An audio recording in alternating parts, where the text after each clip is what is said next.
Dewan Pengawas KPK itu entah ada unsur kriminalnya atau nggak ada unsur kriminalnya, menurut saya sudah sangat layak mereka untuk segera memanggil Firly ini ya. Nah ini sekarang tiga-tiganya kelihatan berjalan slow di sini, slow ya kan, di kepolisiannya kelihatan juga slow, yang di Dewan Pengawasnya juga slow. Ada apa ini? Kalau Mahkamah Konstitusi nanti mengabulkan, ya kan kita lihat basis argumennya apa. Kalau Anda kabulkan ini, apa yang membuat dua tuntutan yang lain tidak Anda kabulkan dengan basis argumen yang sama. Nah kalau Anda tambah lagi persyaratan pernah punya pengalaman di daerah atau pejabat daerah gitu ya. Nah, itu artinya makin banyak ketua partai politik yang bakal jadi pengangguran gitu. Nggak bisa jadi calon presiden. Kalau Anda mau setuju pada pembatasan minimal usia capres, Anda juga harus usulkan dong batas maksimal capresnya. Karena pembatasan usia maksimal ini jauh lebih penting dari usia minimal. Kenapa saya katakan begitu? Emang kau mau ingin republik ini dikuasai oleh para orang tua sepuh?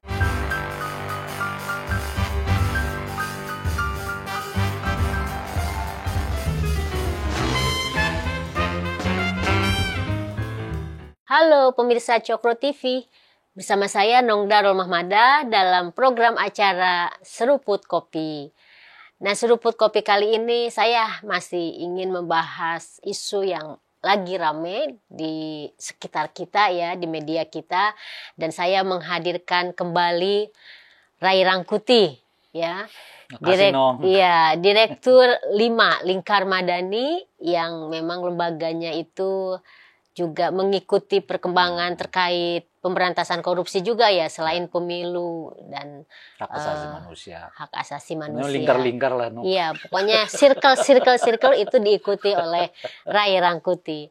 Nah, Bung Ray ini kita ada berita nih hari ini bahwa hari ini tuh berarti tanggal 11 di hari Rabu ya, 11 Oktober, bahwa Syahrul Syahrul Yassin Limpo ya, disingkat SYL. Yang kemudian jadi viral tuh logonya itu ya, SYL gitu. Nah, itu katanya direncanakan akan datang ke KPK, dipanggil lagi oleh KPK untuk diperiksa. Sebelumnya dia memang kan sudah diperiksa nih 3 jam atau 2 jam gitu kan. Itu beberapa bulan yang lalu, dan sempat kemudian tidak ada kabarnya. Nah, baru kemudian ada kabar lagi rumahnya digeledah dan ditemukan uang puluhan miliar di rumahnya dan senjata api itu. Nah, waktu itu dia ke kunjungan kerja ke Eropa, ke Belanda kalau nggak salah, dan itu sempat ramai bahwa SYL ini nggak bisa dikontak. Wah, heboh. Kemarin minggu lalu tuh sempat heboh kan, jangan-jangan lari lah apa, sehingga kemudian SYL bisa dikontak dan ternyata kembali lagi ke Jakarta dan besoknya mengundurkan diri sebagai Menteri Pertanian, yang akhirnya sekarang posisinya bukan sebagai menteri lagi. Nah, tapi KPK sampai saat ini itu belum mengumumkan statusnya sebagai tersangka.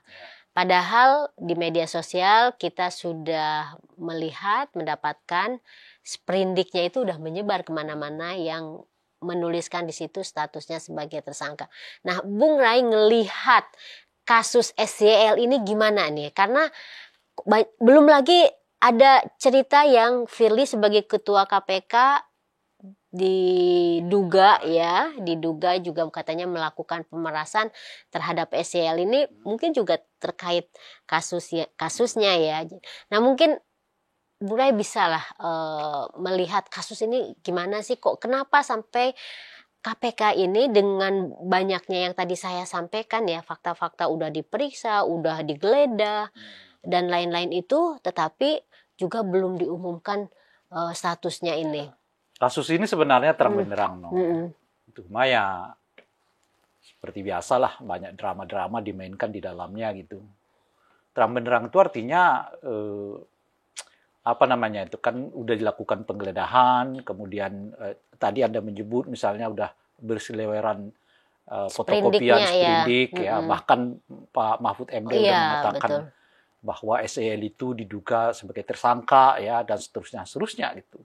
Tapi uniknya mengapa sampai sekarang ini KPK belum juga mengumumkan status yang bersangkutan. Apakah memang sudah ditetapkan tersangka atau apa namanya itu belum gitu ya.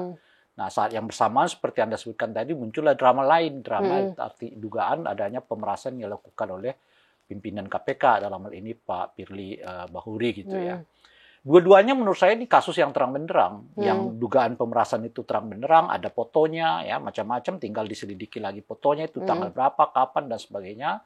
Dan kalau dilihat pertemuan itu sebetulnya bukan pertemuan tanpa sengaja, karena jelas itu Pak SEL datang tidak dengan baju olahraga ya, tapi baju semi batik formal lah ya, semi formal lah gitu ya. Lalu artinya ada unsur kesengajaan untuk mungkin ya ke sana itu untuk menemui Pak Firly gitu sebagai ya. ketua KPK. Dan Pak Firly sebetulnya nggak bisa lagi berlaku sebagaimana pejabat umum lainnya. Beliau itu aparat penegak hukum, nggak bisa sembarangan terima orang, berbicara diterima orang ya.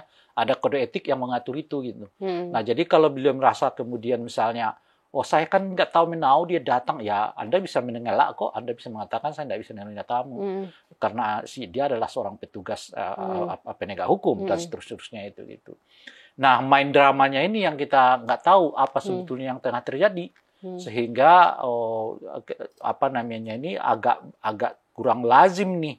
Orang udah digeledah, sprindiknya terjadi di mana-mana, udah ada pernyataan Menko Polhukam ya, tapi status yang bersangkutan tetap juga nggak ditetapkan sebagai katakanlah dalam ini sebagai tersangka yang sebagainya gitu. Nah, sampai di mana permen ini saya nggak juga tahu. Nah, cuman sekarang ini orang punya kesan bahwa seolah-olah terjadi kriminalisasi kan dengan lambatnya proses ini ya macam-macam itu ya susah menghindari bahwa ada upaya untuk melakukan kriminalisasi itu gitu ya. Tapi ya jelas tentu saja kriminalisasi atau tidak nanti akan dibuktikan melalui proses hukum. Itu makanya harus masuk ke pengadilan kan. Apakah barang buktinya jelas gitu? Apakah barang buktinya itu connect dengan kasusnya? Apa barang buktinya itu didapatkan secara legal dan sebagainya itu gitu. Nanti akan bisa dilihat kok di pengadilan gitu. Sama dengan kasus sebelumnya kan Pak apa namanya itu Menko Kominfo ini gitu ya.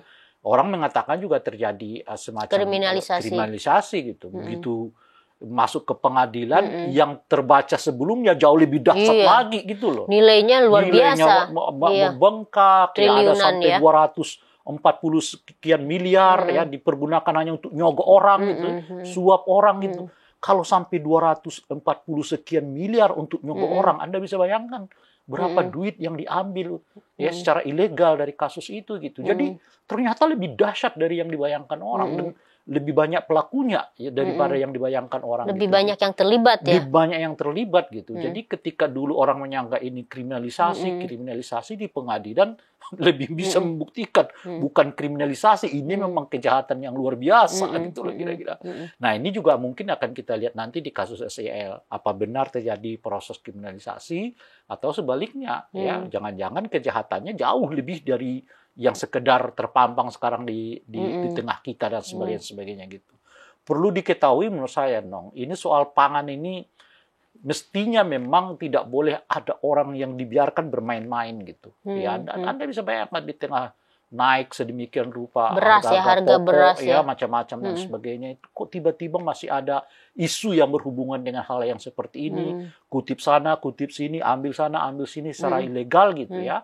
Tentu ini sangat menjengkelkan gitu. Nah oleh karena itulah berbagai spekulasi yang menyebut ini kriminalisasi kepada satu partai tertentu karena partai itu sedang mencalonkan presiden tertentu. Menurut saya jangan sampai karena urusan pilpres proses penegakan hukum nggak berjalan.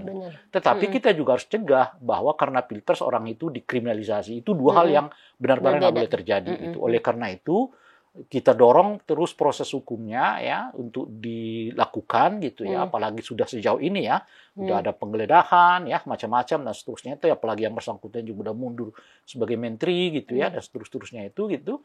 Jadi kalau ini berhenti di tengah jalan itu ya menurut saya itu akan akan bisa menghancurkan nama baik KPK dan sebagainya gitu. Nah ini yang istilahnya itu ya yang perlu mungkin dijelaskan kepada masyarakat, jangan sampai karena proses pemilu hukum ditiadakan, atau sebaliknya karena proses pemilu orang dikriminalisasi. Dua-duanya nggak boleh kita biarkan. Tapi kalau memang sudah ada indikasi, lebih-lebih sudah ditemukan 2 alat bukti ya yang mendukung ya upaya untuk penegakan hukum itu, kita harus katakan nggak boleh berhenti sampai nanti ke proses pengadilan dan seterusnya itu gitu. Iya, jadi yang tadi disampaikan oleh Bung Rai bahwa memang ada kesan dari pihak SYL ini tuh playing victim ya, jadi merasa dikorbankan karena yaitu dia kemudian memaparkan bahwa ini sebelum ada kasus dia di KPK itu ada proses pemerasan gitu kan, ada pemerasan yang kemudian dilaporkan kan ke Polda. Nah, tapi di sisi lain, selain soal pemerasan, ini juga ada konteks politiknya, ya kan? Dia berasal dari Partai Nasdem yang katakanlah semua orang tahu bahwa capresnya itu ada Anies dan sebelumnya ada menteri juga yang kena kasus kayak gitu-gitu yang dalam rangka menghentikan konon, menjegal kan. Konon. Nah, tapi yang tadi menarik yang disampaikan oleh Bung Rai bahwa karena ini kan sudah di publik itu kita sudah melihat bahwa ini sepertinya bukan bohong kan, ditemukan uang banyak. Terus menurut PPATK juga ada aliran dana yang juga mengarah kepada dugaan pencucian uang itu, gitu. Nah, cuma yang tadi saya tanyakan juga, kenapa kok begitu lambatnya KPK kemudian memproses ini gitu loh, gitu. Tadi Bung Rai bilang mestinya kan diabaikan sebagai lembaga yang independen yang tidak terlalu peduli dengan yang namanya ada apa mau politik atau apa. Kalau memang sudah terbukti kan mestinya diproses ya. Tapi Bung Rai melihat sendiri kenapa ini KPK kok begitu lambat? Itu yang saya sebutkan bukan hanya diproses, tapi di sebenarnya kasus yang terang benderang gitu. Kan di penggeledahan itu ditemukan uang, ya kita nggak tahu uang dari mana, kemudian ditunjukkan senjata macam-macam dan sebagainya. Sangat terang benderang, bahkan Pak Mahfud juga udah mengatakan kan. Sekarang sebetulnya tinggal kita minta tuh pernyataan Pak Mahfud itu bagaimana tuh. Nah, Pak Mahfud mau tarik apa enggak? Karena faktanya kan KPK belum mengumumkan sebagai tersangka. Sampai sekarang kan sampai enggak sekarang menarik, gitu. Dan Pak Mahfud belum juga minta maaf juga ya soal pernyataan itu gitu. Nah, saya kira ini ya kasus ini nggak bisa dipisahkan dengan kasus sebaliknya itu, di seberangnya itu maksud saya. Ya kasus seberangnya itu kan adalah kasus soal Pak Firly itu. Gitu, pemerasannya itu ya, diduga pemerasan. Jadi kan begitu kasus ini muncullah dugaan pemerasan itu. Pertanyaannya adalah mengapa begitu kasus ini muncul, kasus dugaan pemerasan itu muncul? Gitu. Kalau ada pemerasan, mengapa nggak jauh-jauh hari disebutkan? Kok baru sekarang? Kenapa ketika ini dikeluarkan, baru dikeluarkan gitu ya? Kan kalau ada pemerasan sejak dari awal kan mestinya bisa diungkapkan ke publik. Oh saya diperas nih, kan kira-kira gitu. Nah yang kedua, sudah ada nggak uang yang ditransfer? Berapa uang yang ditransfer? Kalau ada uang, kenapa Anda serahkan? Kalau Anda merasa diperas, memang Anda salah apa? Atau merasa bersalah di mana? Dan sebagainya. Sebab ini belum ada nih penjelasan seperti ini tuh dari SYL-nya belum ada kan. Kalau Anda nggak merasa bersalah, apa yang membuat Anda harus menyetor uang? Kalau misalnya uangnya udah diserahkan. Karena dalam beberapa cerita itu kan katanya udah ada uang yang diserahkan sekian gitu ya. Nah pertanyaannya adalah kenapa Anda serahkan uang? Kalau Anda merasa nggak bersalah. Dan lebih dari itu, kenapa Anda nggak laporkan ini sejak dari awal? Sebab semua bentuk pemerasan apapun jenisnya, itu adalah ilegal, adalah kriminal. Dan memang sebagai pejabat negara, justru Anda harus hapuskan, harus membantu ya kan pembersihan praktek-praktek ilegal di Republik ini. Ini enggak. Muncul dulu kasus ini, baru kasus ini muncul gitu. Oleh karena itu, bagi saya susah memisahkan duanya. Jangan-jangan memang ada keterhubungan yang kuat antara keduanya, sehingga ini prosesnya kelihatan agak lama, saat yang bersamaan ini juga prosesnya kelihatan agak lama juga kan, karena ya kita juga belum tahu lagi sekarang apakah sudah masuk ke penyidikan ya kasus soal dugaan adanya pemerasan macam-macam ini, atau masih sekedar isu yang disampaikan oleh pihak kepolisian dan sebagainya gitu. Jadi Jadi ada namanya mungkin sebagai barter kasus, ya kita nggak tahu apakah itu akan terjadi atau tidak, sehingga membuat kasus ini kelihatan lambat. Di sini lambat, ya di sini juga lambat. Padahal dua kasus ini semestinya adalah kasus yang terang benderang. Nah di luar itu kan ada sebenarnya Dewan Pengawas KPK. Di KPK ya. itu. Dewan Pengawas KPK itu entah ada unsur kriminalnya atau nggak ada unsur kriminalnya, menurut saya sudah sangat layak mereka untuk segera memanggil Firly itu ya, Firly gitu. ketua. Kenapa? Lagi-lagi seperti yang saya sebutkan. Dasar apa keduanya bertemu di dalam pertemuan itu? Dan mengapa Pak Firly menerima pertemuan itu? Kalau kata Pak Firly kan pembicaraannya soal pangan. Loh kok soal pangan dibicarakan di ruang bulu tangkis, di ruang olahraga? Ya soal pangan dibicarakan di kantor. Dan memang begitu etiknya seorang pejabat penegak hukum. Dia harus membicarakan hal yang berhubungan dengan penegakan hukum ke kantor. Nggak boleh di luar tuh. Nggak bisa dibicarakan di warung kopi. Nggak bisa dibicarakan di tempat olahraga macam-macam kalau konteksnya adalah penegakan hukum. Tapi kalau konteksnya adalah perbaikan bangsa dan negara, apa urusannya KPK? Ya kan? Apa urusannya KPK dengan politik pangan?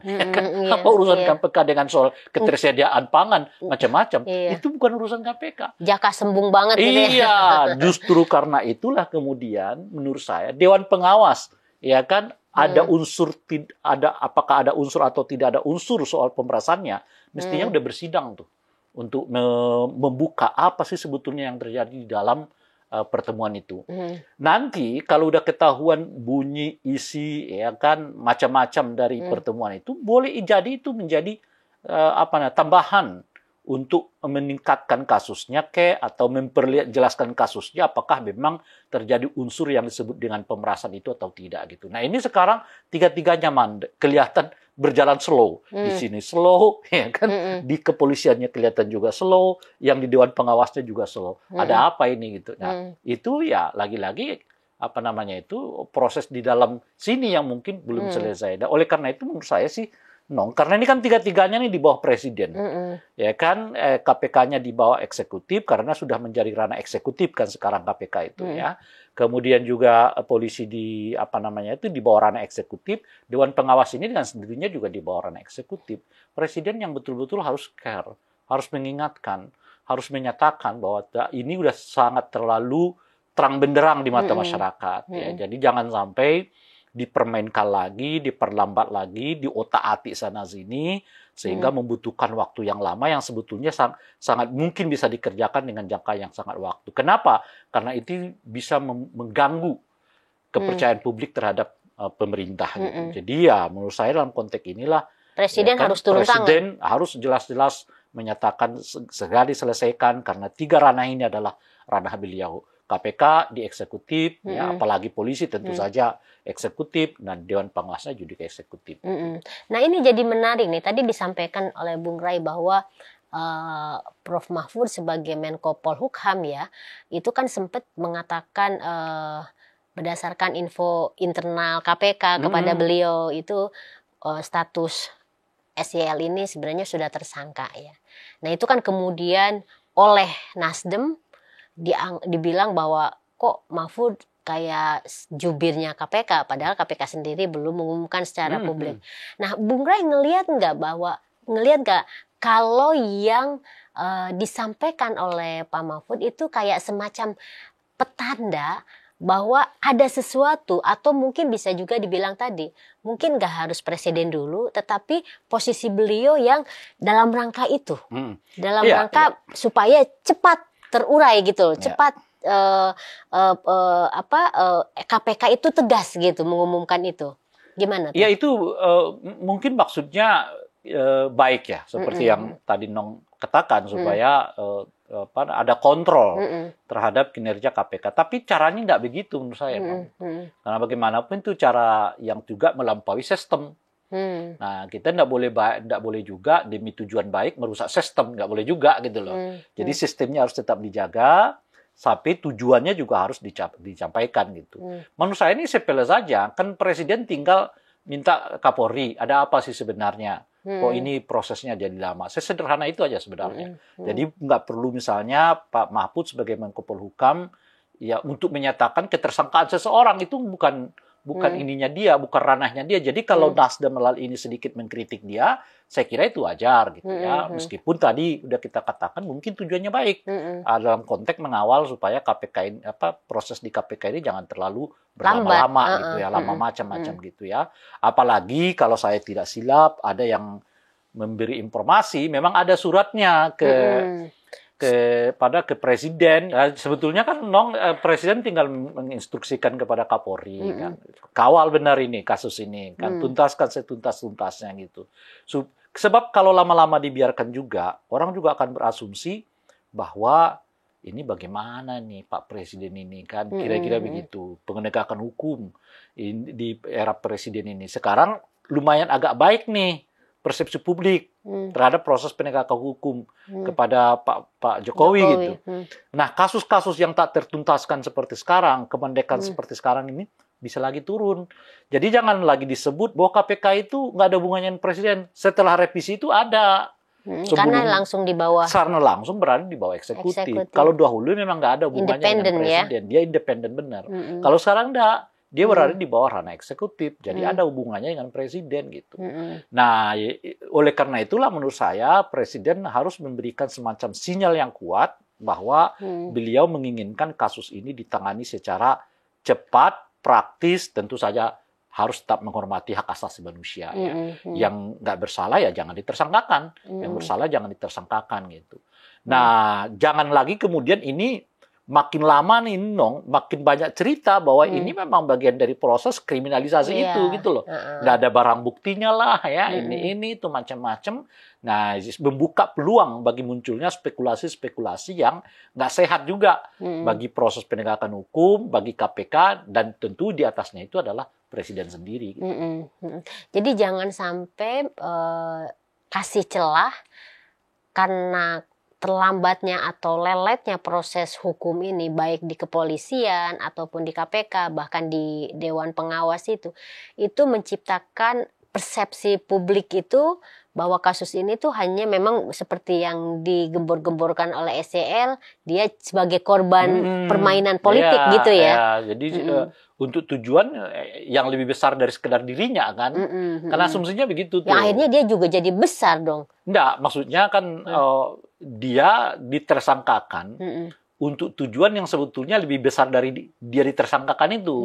Misalnya tadi isu soal mencegah calon presiden tertentu ya untuk tidak dicalonkan lah atau macam-macam dan sebagainya. Kan mungkin itu tujuan besarnya gitu. Dan saya kira kalau lama-kelamaan akan dikait-kaitkan lagi. Gitu. Kan cerita-cerita tentang victim ini kan cukup itu mengharu biru di tengah masyarakat.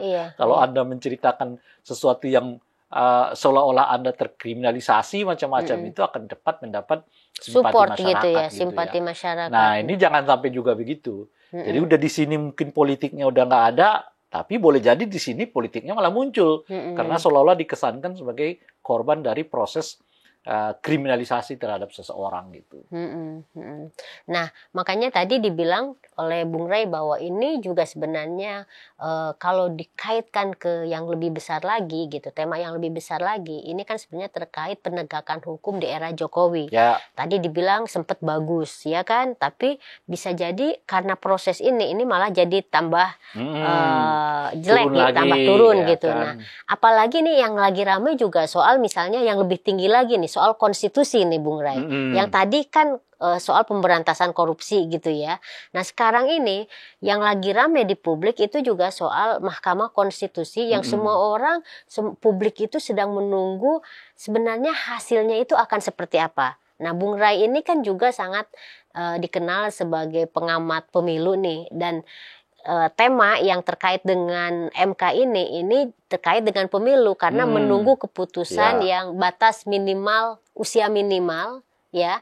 Yang katanya saya dengar nih, itu katanya kan sempat sudah sepakat ditolak, tetapi ada klausul baru lagi nih Bung Ray yang diajukan oleh pemohon baru yang mengatakan bahwa punya pengalaman di daerah apa gimana gitu ya. Seperti itulah kira-kira. Nah, Bung Ray ngelihat yang satu kasus ini gimana? Maksudnya tadi sisi pemberantasan korupsi pada SYL nih. Nah, kalau yang lebih politisnya lagi pada kasus Mahkamah Konstitusi itu seperti apa? Hukum itu menurut saya selain tentu didasarkan pada barang bukti ya, kalau itu terkait dengan kriminal, kalau terkait dengan hal-hal yang berhubungan dengan uji materi, konstitusi ya, konstitusi macam-macam, ya pada basis argumennya dan konsistensinya, gitu. Nah, basis argumen misalnya kalau diterima tuh, apa sih basis argumen menerimanya? Dan kemudian kalau ketemu basis argumennya, kita lihat konsistensinya. Apakah model dengan ujian yang sama itu diperlakukan sama oleh Mahkamah Konstitusi atau tidak gitu. Nah, yang nguji angka-angka ini kan bukan kali pertama, Orang nguji dulu soal presidensial threshold, itu juga soal angka kan, 20% ya.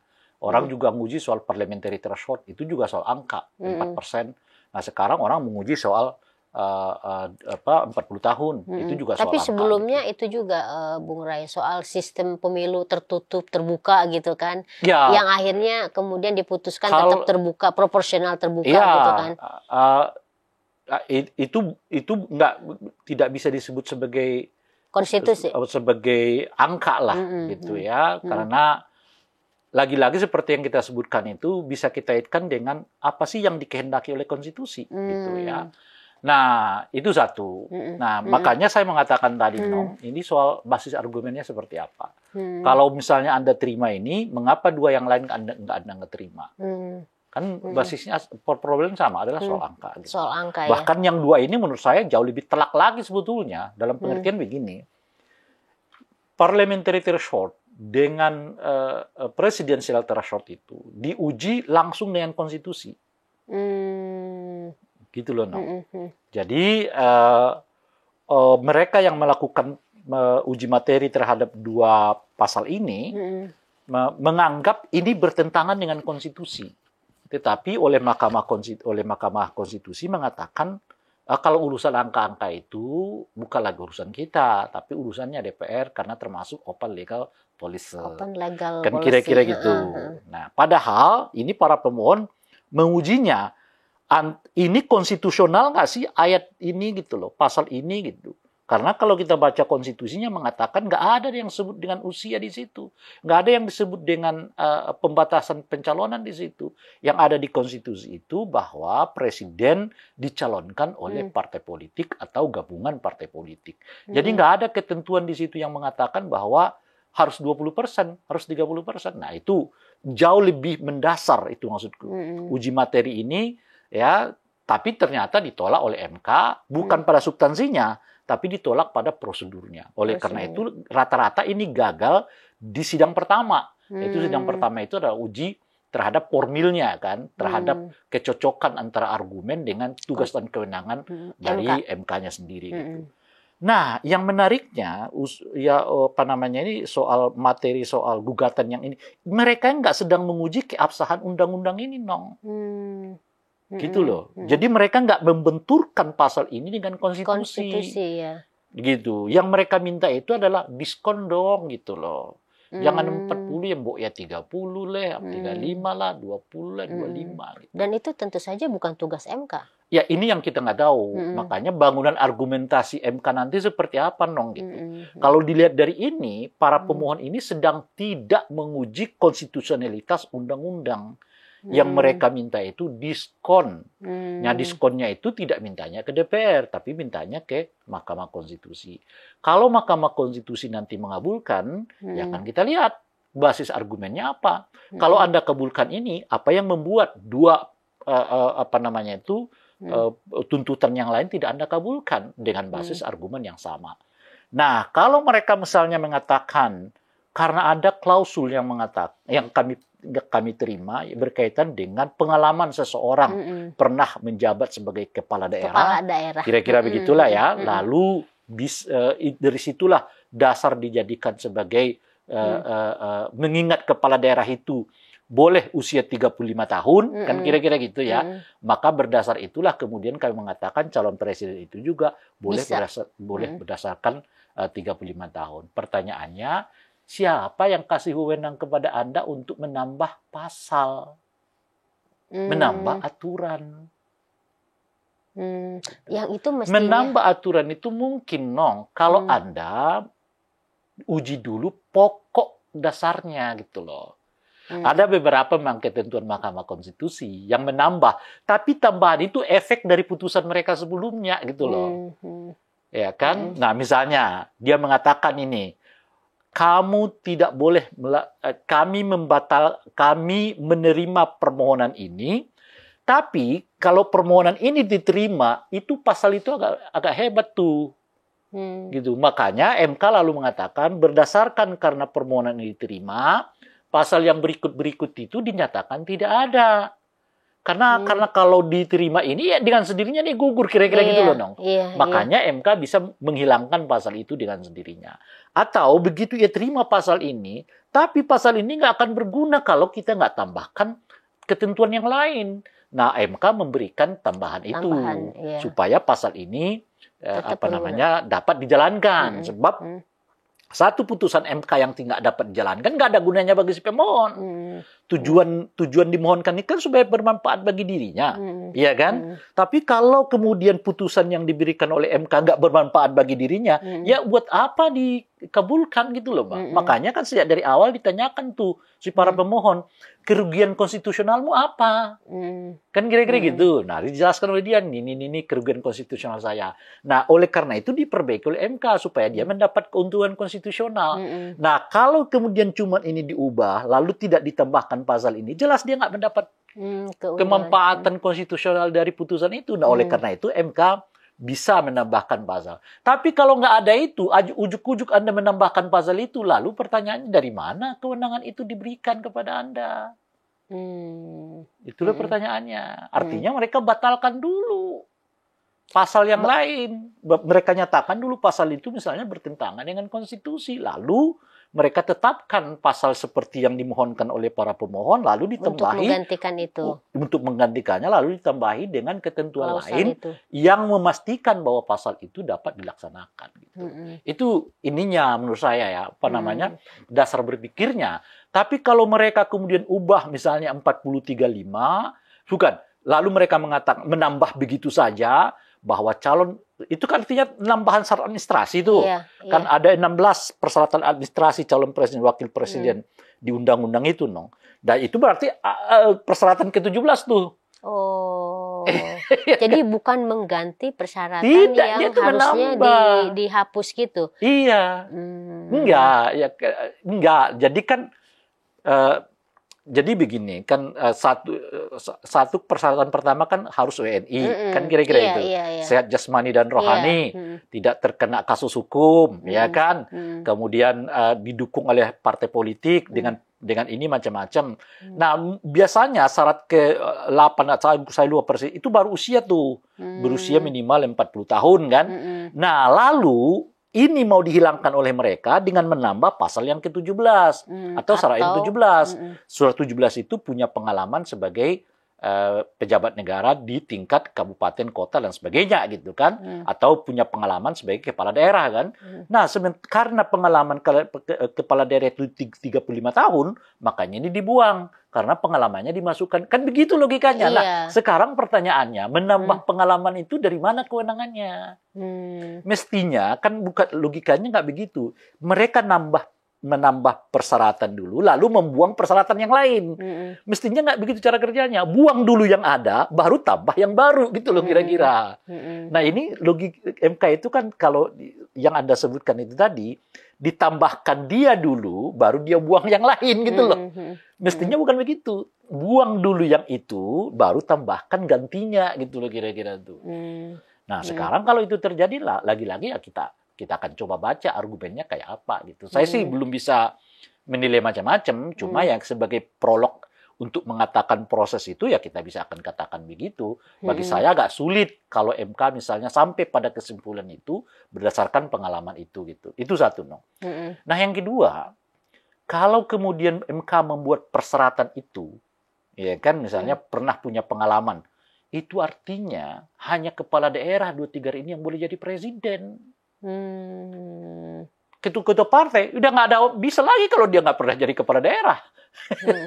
Kan pernah punya pengalaman kan, nggak terpenuhi ya sebagai syarat ya. Iya. Nah, pertanyaannya bagaimana kok bisa begitu jadi syarat?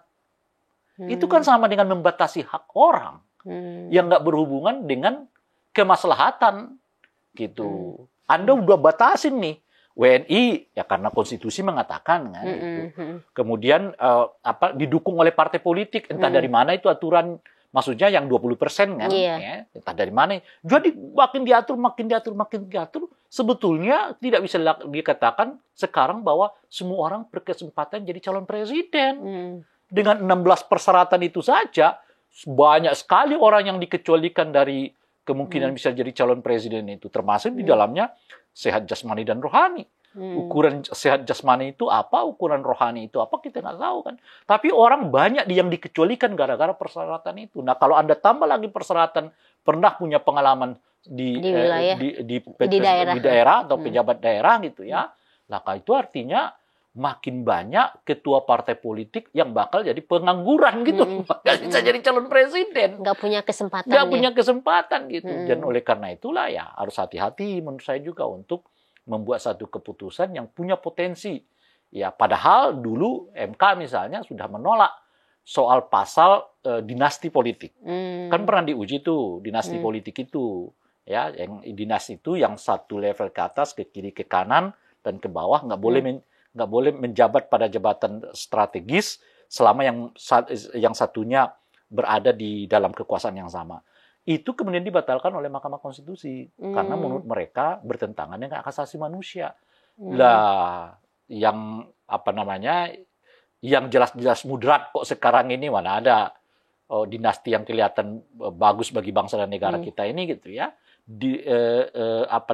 Dilegalkan oleh KPK, kok masa ini kemudian juga dipersulit oleh KPK gitu loh, Mbak. KPK apa MK? Sorry. Karena kita ngomong KPK tadi itu, MK dan seterusnya. Itu ininya.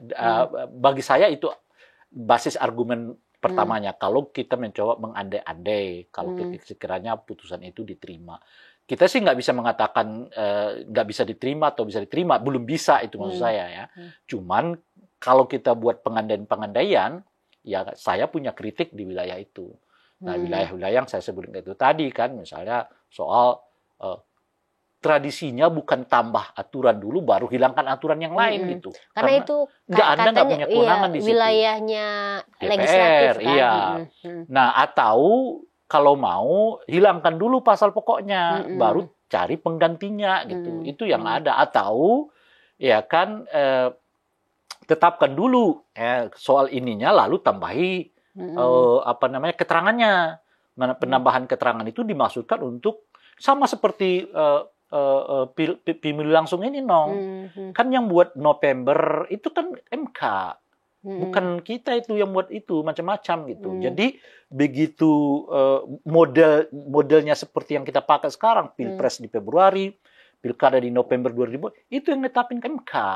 Kenapa yang ditetapkan MK? Karena ia mengabulkan permohonan pemohon untuk melaksanakan pilkada serentak. Nah, KPK khawatir ketika dia katakan lakukan MK khawatir ketika ia memutuskan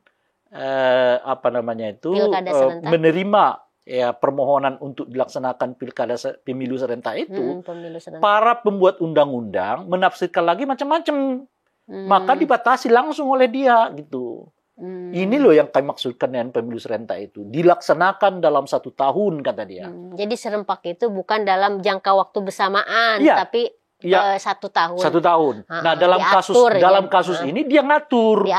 Kenapa dia ngatur? Karena dia memutuskan pokok soalnya dulu. Apa pokok soalnya? Menerima permohonan pemohon untuk melakukan pemilu serentak. Nah cuman dia khawatir ketika ia terima ini, para pembuat undang-undang atau pelaksana undang-undang lalu berpikirnya yang namakan serentak begini begono kan kira-kira gitu. Akhirnya tujuan yang disebut dengan pemilu serentak itu malah nggak tercapai lagi. Nah oleh karena itulah dia buat kisi-kisinya oleh MK. Yang dinamakan pemilu serentak itu adalah pemilu yang dilaksanakan dalam tahun yang sama kata dia. Nah yang itu terjadi dan itu oke gitu loh kira-kira tuh. Tapi kalau Anda nggak utak-atik pasal utamanya, lalu Anda tambah begitu saja, lalu kewenangan itu datang dari mana? Nah, itu yang kita sebutkan. Nah, Bung Rai sendiri ngelihatnya nggak, apakah yang dipahami atau dipersepsikan publik ini, kebanyakan publik gitu, minimal kita lihatnya di media sosial ya, ini kan lebih mengarahnya misalnya ke salah satu pihak aja gitu kan. Jadi dulu kalau saya pernah dengar juga, dulu MK juga pernah ketika di zaman Gus Dur itu kan dalam rangka membatasi Gus Dur kan sampai ada syarat yang memberat atau menjegal Gus Dur gitu kayaknya. Ya itu jasmani rohani itu. Oh iya Tapi bener. itu bukan MK itu undang-undang. Undang-undang ya. Nah, dalam konteks sekarang itu juga dalam rangka itu katanya Bung Rai. Makanya kemudian ini kan jadi perdebatan kayak saya di media sendiri sosial. ya Nong ya. Ide itu saya setuju tuh. Memang tidak perlu ada pembatasan minimal usia. Gitu, saya setuju. Tapi pertanyaannya kenapa Anda minta 35? Kenapa nggak kembali saja ke pokok dasarnya? Apa pokok dasarnya? Begitu seseorang dinyatakan punya hak pilih, saat yang bersamaan dia punya hak dipilih. Sesederhana itu.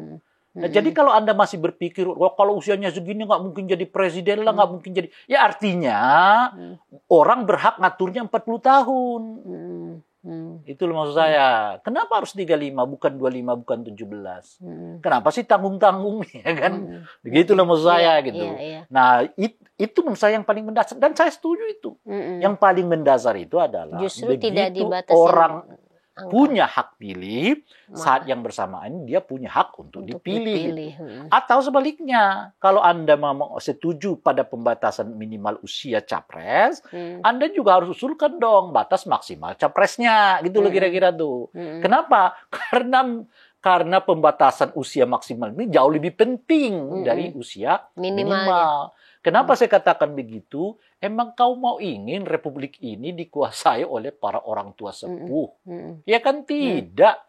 Berjuta, ya. Sekarang 65% pemilih kita itulah anak-anak muda. Dengan segala variannya ya. Ada Gen Z, ada milenial, macam-macam. Tapi itu 65%. 65% ini kalau usianya nggak dibatasi di atas ya mandek dengan sendirinya. Anda mau minta berapapun dia mandek karena masih bertengger di sini. Jauh lebih efektif ini dibatasi sehingga mobilitas yang dari bawah ini terjadi dengan sendirinya gitu. Nah itu yang saya nggak mengerti. Saat yang bersamaan ya mereka meminta ini diturunkan, tapi turunannya juga tanggung. Tapi saat yang bersamaan mereka nggak diatur di tengahnya. Jadi bayangan saya tujuan para pemohon pun menurut saya juga tanggung. Kalau Anda nggak batasi di sini nih, ya ini Anda mau buat 17 tahun pun mandek gitu loh. Karena yang posisi ini semua masih dikuasai oleh orang tua sepuh kan yang sudah mungkin 3 kali, 4 kali pernah jadi pejabat macam-macam dan seterusnya itu dan nggak mau berhenti gitu. Dan oleh karena itulah menurut saya saat Anda mengatakan turunkan dong, ini juga batasi dong sehingga mobilitas ini dengan sendirinya akan terjadi kan gitu. Tapi kalau ini aja yang Anda buka di sini keran di sini Anda nggak tutup, nggak buka juga, ya tetap mandek gitu loh. Itu ini. Jadi tujuan para pemohon menurut saya juga pada tingkat tertentu nggak tercapai gitu. Kalau saya sendiri sih nggak perlu dibatas-batasi. 17 tahun itu aja udah pembatasan yang luar biasa. Kan kita nggak tahu mengapa orang 17 tahun baru diserahkan hak dipilihnya gitu dan hak memilihnya gitu. Mengapa sejak tidak dari bayi misalnya begitu ya kan? Itu aja udah pembatasan gitu. Nah pembatasan itu disepakati secara internasional bahwa usia 17 tahun itulah kesadaran politik seseorang itu terbangun. Gitu. Nah itu dianggap dewasa artinya dianggap dia bisa mengambil keputusan yang ia tanggung sendiri resikonya. Kira-kira begitu tuh. Nah di usia 17 itu dan itu kan pertimbangan semua orang, pertimbangan yang sudah dicari akar soalnya, pokok soalnya secara internasional. Dan ketemulah usia 17 tahun itu gitu. Nah, oleh karena itu nggak masuk akal saya. Kenapa harus 40 tahun? Kenapa harus 35 tahun? Kenapa harus 25 tahun gitu? Bebaskan aja. Nah, soal apakah ia akan terpilih, biarkan masyarakat yang memilih kan. Sebagaimana kita mengatakan kalau itu dinasti, biarkan masyarakat yang menilai. Kan selalu kita katakan begitu. Mantan koruptor, kita juga mengatakan biarkan masyarakat. Kenapa Anda takut kalau usia muda sementara Anda nggak galau kalau ada mantan koruptor masuk ya dinasti politik masuk. Padahal dua-duanya jelas merusak sistem berbangsa dan bernegara kita, merusak ekonomi kita, merusak peradaban kita dan sebagainya gitu. Jadi banyak komplikasi lah menurut saya. Nah, oleh karena itu jangan tuntut 35, tuntut 17 tahun sesuai dengan ini. Nah, atau nggak usah bahkan ada para pembatasan usia. Ya 17 itu disepakati secara internasional. Karena itu tadi, mengapa 17 tahun orang baru diberi hak pilih?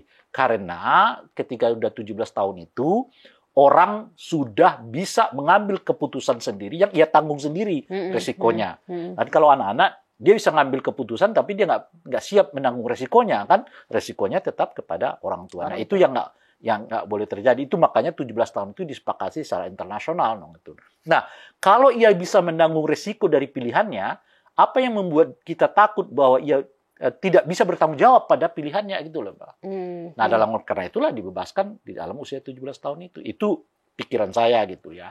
Nah, kalau Anda resah dengan usia 35 tahun dan 40 tahun terlalu tua, mestinya Anda jauh lebih resah mengapa 20% kursi di DPR itu baru boleh mencalonkan.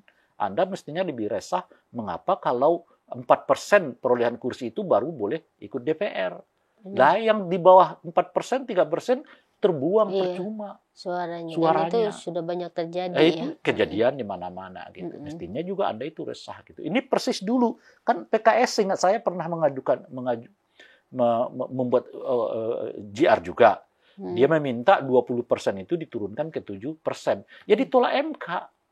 Kalau berkaca dari situ sih, ini juga ditolak gitu. Semestinya. Iya, karena saat itu PKS meminta dia tetap setuju presidensial threshold, tapi tidak mau 20, mintanya 7%. Nah, MK mengatakan itu over legal policy. Serahkan aja didiskusikan di tingkat di DPR legislatif. Gitu. Nah, kalau berkaca dari situ, mestinya putusan MK juga sama nih. Ya kan? Karena itu sifatnya memang open legal policy. Karena Anda nggak menggugat pasal pokoknya. Yang Anda gugat itu adalah aturan terkait dengan usianya, bukan soal pertanyaannya boleh nggak orang dibatasi usianya untuk dipilih gitu. Itu kan pertanyaan pokoknya. Nah, kalau pemohon ini saya kira boleh kata dia. Cuman jangan tinggi-tinggi gitu loh kira-kira tuh. Jadi pasal pokoknya itu menurut dia nggak bertentangan dengan konstitusi. Nah, kalau nggak bertentangan dengan konstitusi, apa yang harus diuji gitu loh kira-kira. Jadi menurut Bung Rai yang GR soal pembatasan usia ini kira-kira akan ditolak lah ya. Kalau ngelihat dari dalam pandangan saya, tapi dari presiden-presiden sebelumnya. Ya, saya kan udah kasih contoh lagi 20% ditolak, 4% ditolak. PKS pernah meminta 20 turun 7% juga ditolak. Karena alasannya sama open legal policy. Kalau kita berangkat dari situ ya mestinya ini juga tertolak gitu. Apalagi seperti yang saya sebutkan itu, para pemohon ini tidak sedang menguji pasal pokok. Apakah bertentangan dengan konstitusi atau tidak gitu. Ketika ditanyakan kepada mereka, kau setuju nggak ini pasal ini? Itu pasal yang mengatur batas usia minimal. Dia katakan dia setuju. Nah, yang jadi masalahmu apa? Jangan tinggi-tinggi gitu. Nah, jangan tinggi-tinggi itu kita aja berdebat gitu loh. Jangan libatkan MK gitu kira-kira. Karena bukan perdebatan konstitusi. Bukan perdebatan konstitusi. Karena Anda setuju dibatasi, saya setuju dibatasi. Cuma Anda tawar 35, saya tawar 40. Ada yang nawar 25. Ya kita aja rundingan kira-kira gitu tuh. Itu perannya dong. Iya, menarik ya. Karena yang kita bicarakan tadi dua tema, soal yang tadi pemberantasan korupsi pada kasus SYL dan juga kasus hukum MK ini terkait Pilpres ya. Ini sekarang juga masih berlangsung ya. Dan kita masih menunggu Bung Rai ini endingnya mau seperti apa. Untuk yang terakhir itu, kasus yang terakhir, konon katanya kalau kita baca di media itu akan diputuskan nanti di hari Senin. Nah, kita lihat nih gimana hasilnya, keputusannya, dan juga bagaimana respon dari publik. Kita juga akan lihat nanti ya. Jadi tapi yang Bung Rai tadi analisa bahwa kalau ngelihat dari peristiwa atau kasus-kasus sebelumnya itu ada kemungkinan ya ditolak. Dan banyak juga yang sebenarnya juga mengatakan seperti itu karena itu sifatnya open legal policy itu gitu. Nah, yang menarik juga yang dalam kasus SYL ini juga pertentangan atau perlawanan antara kepolisian dengan KPK juga masih sangat menarik untuk kita pantau gitu kan. Ini mau sampai di mana gitu ya. Ya, kita nggak tahu. Mudah-mudahan bisa segera lah ya. Bisa segera, dan kalau buat kita sih kan kita semuanya pengen negeri ini baik-baik aja. Ya. Artinya endingnya juga akan baik ya. Jadi tadi yang seperti dibilang oleh Bung Rai untuk pemberantasan korupsi SYL ini, ya kalau misalnya dibiarkan dibuka dengan secara terbuka gitu, nggak ada yang ditutup-tutupi. Jangan-jangan seperti dalam kasus BTS kan, luar biasa ternyata korupsinya. Dulu orang menyangka, wah, ya ada lah yang menyebut-nyebut ini politisasi aja kan, kriminalisasi macam-macam. Begitu masuk ke pengadilan, ternyata kita terkaget-kaget. Lebih dahsyat dari yang dibayangkan. Betul. Sampai 240 sekian miliar itu hanya untuk uang suap tok. Iya, untuk kasus ini jangan naik ke penyidikan. Gitu. Kan kalau sampai 240 itu hanya uang suap tok. Anda bisa bayangkan. Ngeri ya. Berapa kerugian itu yang, kita ya. Iya, yang memang mau diambil itu gitu. Orang sampai bayar 240 M. Artinya kalau yang diambil tuh lebih kecil dari itu kan nggak masuk akal gitu. Pasti yang diambil tuh lebih tinggi gitu. Ini intinya tuh. Lebih dahsyat gitu. Nah, oleh karena itu ya kita semua sekarang saya kira desak KPK pertegas dong. Kalau memang ada ya selesai kan. Kalau ada ya sesegera mungkin gitu. Nggak bisa cepat.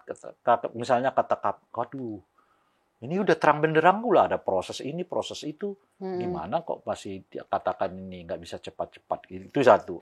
Nah yang saat yang bersamaan juga menurut saya soal dugaan adanya pemerasan itu kan. Bagi saya kalaupun misalnya nggak terbukti ada pemerasan, itu pertemuan itu juga sudah ya itu sedikit banyak menyinggung etik ya, di dalam institusi KPK. Karena orang nggak sembarangan itu penegak hukum bertemu dengan orang. Makanya kan sejak dia memilih jalan sebagai penegak hukum, dia harus menyadari batas-batas yang memungkinkan bagi dirinya untuk terlibat dalam aktivitas sosial. Itu harus disadari, no.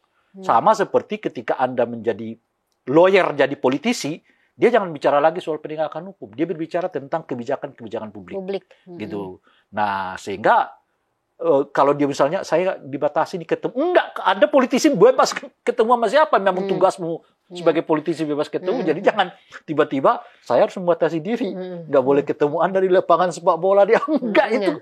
Kalau Anda lawyer ya, Anda penegak hukum ya Anda di situ itu. Tapi kalau Anda politisi Anda justru harus luas. Luas ketemu di mana-mana. Okay. Demokrasi itu menuntut proporsionalitas. No? Jadi ketika Anda memilih satu bidang tertentu, ya Anda taat pada etik yang berlaku di wilayah itu. Ini persis seperti sekarang lihat dong, anggota DPR kita kan, di DPR-nya pada diam, di masyarakatnya galak-galak gitu. Kebalik ya. Kebalik gitu loh ya kan. Kalau menghadapi masyarakat dia galak sekali, maunya didengar, padahal DPR itu tugasnya mendengar kan sebetulnya gitu. Di DPR-nya sendiri pada diem. Pada ngantuk gitu. Padahal tugas mereka di DPR itu berteriak, ya kan? Tugas mereka di rakyat itu mendengar. Ini terbalik. Di rakyat dia berteriak, di DPR dia diam gitu. Iya menarik. Jadi ini analisa atau pendapat, opini dari Bung Rai memang selalu menarik ya. Dan itu akhirnya kan kena juga DPR kritiknya gitu. Tapi yang paling terpenting yang tadi kita obrolkan yaitu terkait KPK, pemberantasan korupsi, tentang pemilu yang bagus gitu, yang baik, yang semua punya persamaan atau equal ya, setara gitu. Itu juga yang kita juga lagi pantau ya, Bung Rai.